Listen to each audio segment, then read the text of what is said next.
What is liminal horror? Liminal means in between, transitional, or relating to a threshold. It describes being on a boundary or in the middle of a change rather than at a fixed starting or endpoint. I want you to imagine this. On the top of a rolling green hill, there is a lonely church sitting at the summit.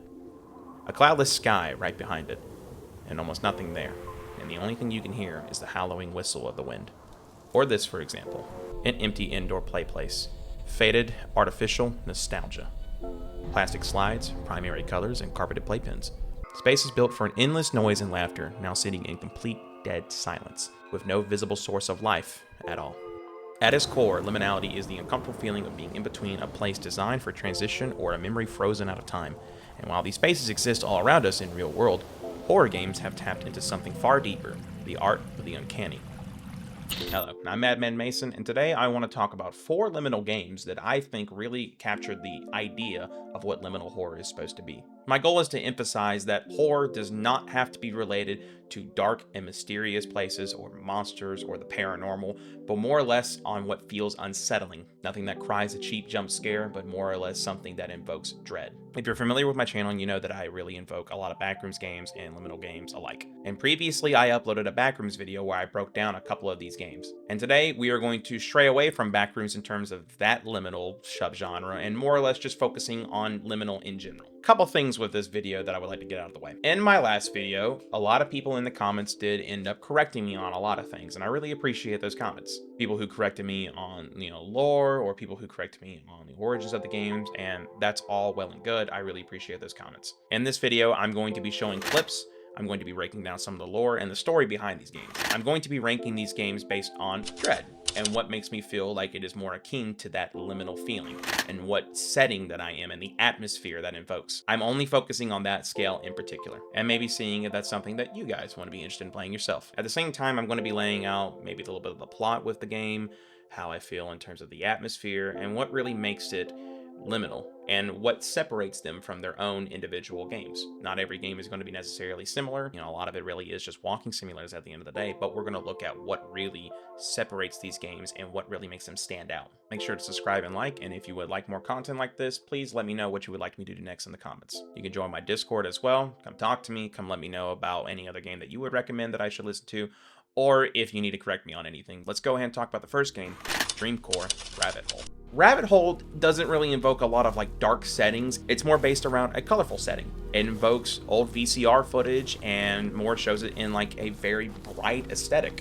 which separates it already amongst a lot of these games as it is, and I wanted to showcase this one first. The sanitized, picture-perfect image of a 1980s suburbia, clean-cut cul-de-sacs, pastel-colored houses, quiet streets, the aforementioned church that I mentioned on top of the hillside. There's so many different levels within Rabbit Hole that I really do enjoy. This game starts out with an individual who is seemingly working on his TV or movie set. He gets a phone call from his daughter about being late to come home, and he says that he will be there any minute. As he's getting ready, setting up for his recording, the lights suddenly cut out. As the lights come back on, suddenly in the middle of his set that he has designed is a door. As he opens that door, he gets sucked right into this imaginary world, and he falls into a pond and wakes up. What he sees around him is nothing but rolling green hills, windmills that just stretch far beyond the eye can see, and at the very top of a long fence that stretches across, there is a lonely church that sits at the top of a hill. And it's images and settings like this that drops you right into Rabbit Hole, and you already experience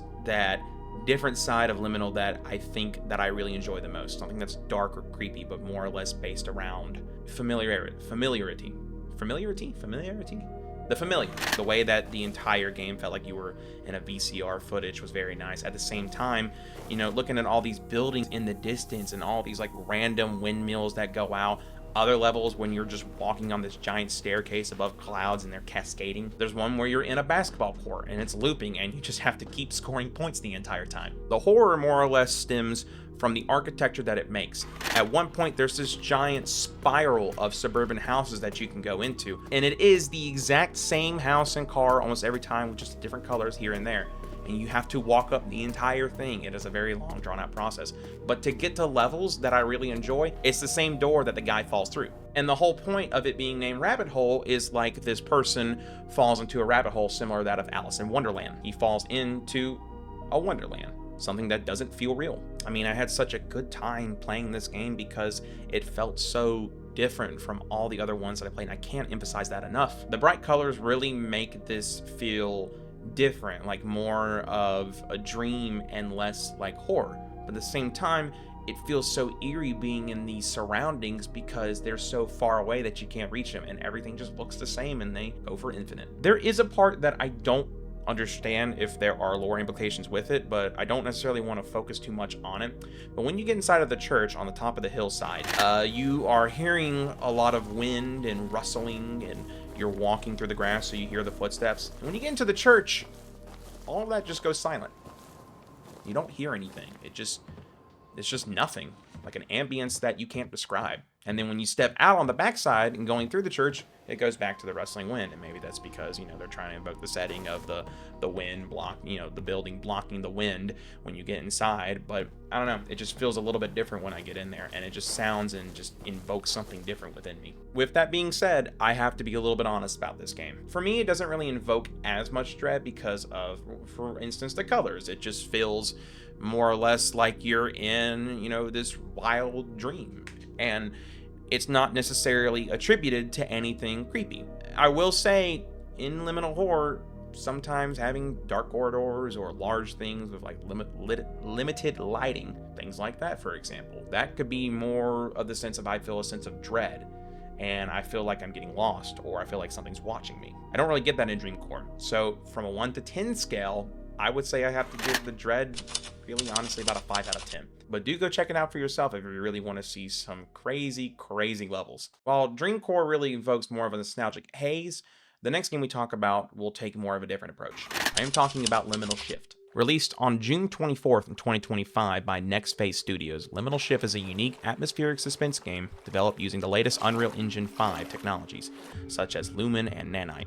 With every step you take, Liminal Shift pushes you deeper into an eerie, unsettling experience like no other. I cannot describe how much I enjoyed this. I didn't feel a single jump scare in this, which was kind of the whole point, but at the same time, I felt so scared walking through certain like dark corridors that feel like they're never ending, or even like some familiar places or large objects I never understood. What the hell was the face on the wall? There is so much to unpack in this game. I genuinely don't know where to start. You start out in like a normal apartment building, and then you go into this room and walk down this very, very long hallway. And then, you fall into the back rooms. Yeah, you couldn't get away from the back rooms in this video. I know you couldn't. Now, I know that the developers were using, the latest Unreal Engine 5, and they use that as a damn weapon in this. It relies on heavy, heavy spatial paranoia. The anticipation of going into the next room and then seeing something completely different and something so creepy when you're in the pool rooms and you see this giant face on the wall and you hear like this weird, I would describe as more like a fuzzy noise in the background, but I can't really make it out. Or when you're walking into, again, it's with the pool rooms, that giant statue, if I believe the Virgin Mary, I could be wrong, someone will definitely correct me in the comments on that. Every footstep in the water feels like echoes. Every hum of the building feels like it's reacting to your presence, and you're constantly waiting for something to happen. The backrooms level, for example,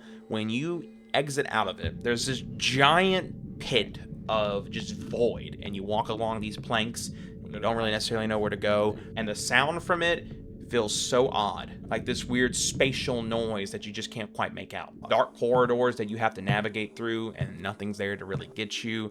All these other, crazy concepts of things that just feel so odd to be together. I mean, that's kind of the whole point. Everything just doesn't make any sense. Even when you get to the play place and you get to walk around and look at everything, and it reminds me of my childhood playing in places like that, except way more unsettling. The pool rooms is massive. It's really hard to navigate in there. All the rooms feel different, especially the pink flamingo one. That one was really fun, and I would like a flamingo to myself for when I go to my pool. And to me, those like faces on the walls that get made out of tile, I mean, they're just the creepiest thing, dude. This game for me right now has been about a year old, but man, is it really good. It perfectly captures what I believe liminal horror to be. Things that feel familiar and unsettling at the same time. All around, really enjoy this. Highly recommend it, and I gotta rank it. And I'm gonna talk about Dread for this one. Definitely 8 out of 10. The ambience noise was really good, and all you would hear is just your footsteps constantly. To normal people, that would drive everyone mad, but I guess I like footsteps. I mean, it doesn't really necessarily give you a direction. You have to navigate everything yourself. It really is creepy without having to force a jump scare on you. We're gonna talk about Liminal Shroud next. This game will be releasing September 3rd of 2026 and explores surreal liminal spaces, uncover hidden paths, and unravel a haunting mystery. No monsters, no combat, just atmosphere, discovery, and quiet dread. Released by Everdeep Studios. The game starts out with your character walking through a park. He ends up turning a corner and coming across what else but a door. You're instantly transported into this pit where the only thing that remains is a single red ball. Once you click the ball, it opens up a doorway into the level. Now, one thing this game does really well is its lighting. The limited lighting that it provides, or more or less like on a darker, deeper color tone, really makes it really terrifying. There's this little black mist that will pop out, or at least kind of form and will move. Maybe that invokes something with the lore. I'm not too quite sure yet because I was just playing the demo, but it really was creepy in its own right. First level, you're seemingly walking through a furniture store. You're walking through an area with carpets and couches and lamps, drapes, anything you can think of. Again, you do get to see that little black mist creature at first, but at the same time, the creepiest thing is when I had this ball thrown over the wall and directly towards myself. Wasn't expecting it, terrified the hell out of me. There's a part in the level where you have to turn off all these lamps. When you turn off the lamps, all the lighting in the surrounding area just cuts off, and it just makes it feel like you're condensing yourself more and more and more into a single doorway to exit. And that was probably the scariest thing of it all, because that lighting was not there, so you just kind of had to follow whatever lighting was in the distance, and it slowly just erased that lighting in the room to where it was really hard to not feel terrified because you were trying to turn off all the lamps and then run out so you can actually see things. It uses this very low lighting to really creep you out because you don't see what's beyond that horizon. You don't see what's beyond that light that drops. There's a part where you're in a room and there's a single building in the middle, and the entire ceiling has been painted to look like a sky with canyons and rocks around, with different trees and tables set up, and more or less feels like you're in some sort of village, but it's just one single house. And it has all these different wildlife noises you get to hear, and then eventually when you're collecting all of, I believe, the like staticky little animals, everything starts shaking and getting like, and the wind starts picking up and starts rattling, and it just terrifies you. There's nothing to go off it other than that. The sheer ambience, as well as using those sounds in a low lighting, oh man, it is terrifying. And it looks so pretty as well. Like, it's such a gorgeous looking game. I mean, there's parts where you have these like little drapes or carpets that just kind of twirl around, and they're all different colors you have to just kind of navigate through. All of these look like more old, like, you know, antique furniture stores or antique shops. Using those sound cues and using the lighting, it's just really creepy. It's so good. I really like it. If you want me to rate it based on Dread, 9 out of 10. I cannot wait until the game gets fully released. I mean, it's really, I think, what Liminal Horror should be. And I think it's exactly what I want out of liminal walking simulators, I guess. Something that messes with you psychologically and doesn't have to scare you right in your face. I would like to see maybe some more levels that don't have to use the carpets matching the drapes. But then again, I got to a point where I was at a slide level and I ended it at that point, so I didn't get to see much about it. And again, I don't know much of the lore. But it's a great game. Highly recommend checking it out. Play the demo for yourself if you really like it. Ooh, and this next one I really enjoyed. We're going to talk about Subliminal. Subliminal is a psychological horror game inspired by liminal spaces. The game follows a young boy by the name of Caleb being guided by a mysterious narrative voice. Caleb is navigating his own subconscious, being guided through different memories and traumatic past that he had while reliving them. I kind of feel like this is a liminal horror version of the Stanley Parable. You have so many options to go in different paths while the narrator gets to talk about what you're doing in that moment. It really reminded me of that. You start off within this void of darkness, except for in the middle is a bouncy castle, and you can get to jump on it. You get suddenly transported into what seems to be Caleb's childhood home. You can see a refrigerator with different letters spelled around. There's a TV and a game system that's on this little cabinet. board games, old plates, tables, and chairs, and even a Nerf gun that you can fire, which is the coolest thing this game has ever done. And it really captures liminal aspects of a childhood memory, or like very old, like play places and all these other kind of things. And I think that's what this game mainly focuses on the most. And the entities, or the bad guys in the game, there's really two. One is your own thoughts. The intrusive thoughts first show themselves in the basement doors. In the basement, there's a TV cord that leads to a power outlet. Once you plug that in, the TV turns on. When you walk out, you see shadow figures of you, Caleb, and your sister Lily watching the TV. The memory jumps as the narrator quickly explains that we need to go and fix something about this memory, because if we don't fix it, then the intrusive thoughts will come after you. So after looking at the TV, which uses a lot of like old sitcoms or commercials from that area, as well as like The Price is Right, which is just so cool, you solve a puzzle. The TV puzzle points you in the direction of a clock that you need to change the time to. Once you change it to the correct time, then the intrusive thoughts start. I'm sure it's nothing. Here.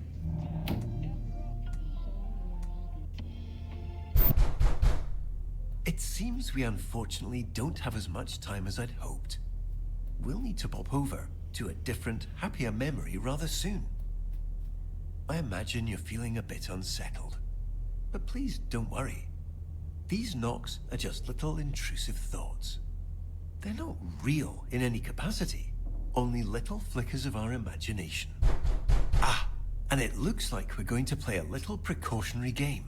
The narrator tells you that you will have to close the doors that start creaking open. The presses of them start with a very loud knock on the doors, and the doors slowly creaking open, and you have to keep running back and forth between both doors to try to shut them in time as quick as you can. And the more and more that keeps happening, the knocks and the doors keep opening faster and louder. And something you start noticing is that there's this black liquid that starts creeping out of the seams of the walls. It's like something's trying to break through into Caleb's own subconscious.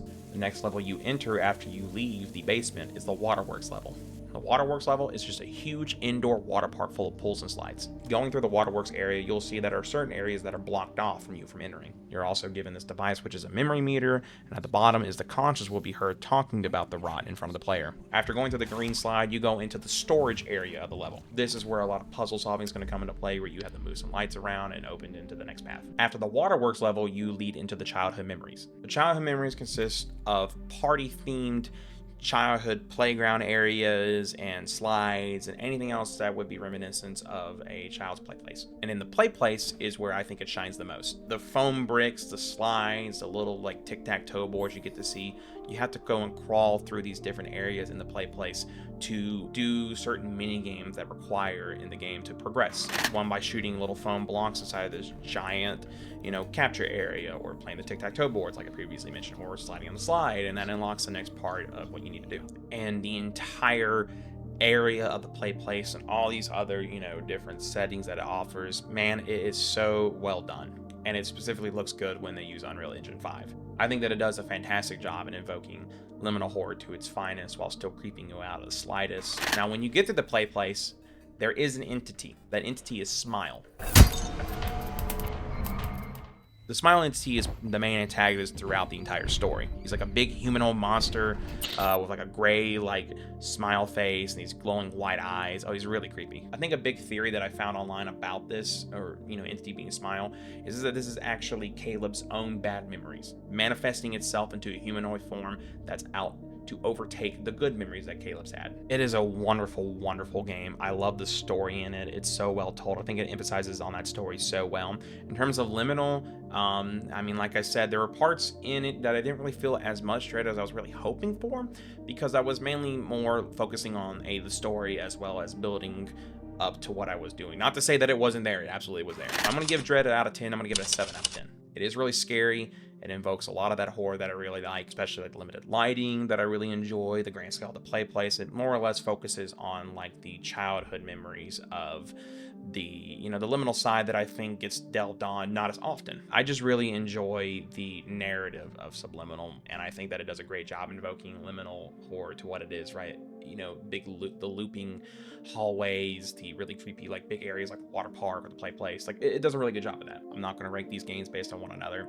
I think these games are all good in their own right. Even the ones that I rated lower on the Dread side are still great. Please go check them out. I think that these games are wonderful experiences of what liminal horror can be and what its variability can be as well. All it does is has to frighten you. It doesn't need to be in your face to scare you. If you want more videos like this, please comment down below. If you want me to play some games that I should definitely check out, let me know. I'm more than excited to check out anything that I'm offering in regards to Liminal. I have a bunch of other videos planned on this channel. I'm very excited to be showing them with you. I've been enjoying the Liminal, videos that I've been uploading and the videos that in the games I've been playing too. There will be a separate video of all of these games within their own right. All of my outtakes or the most of the footage that I have from it, again, are separate uploads. You'll be able to view my experience with them. Thank you guys for watching, and I will see you in the next one.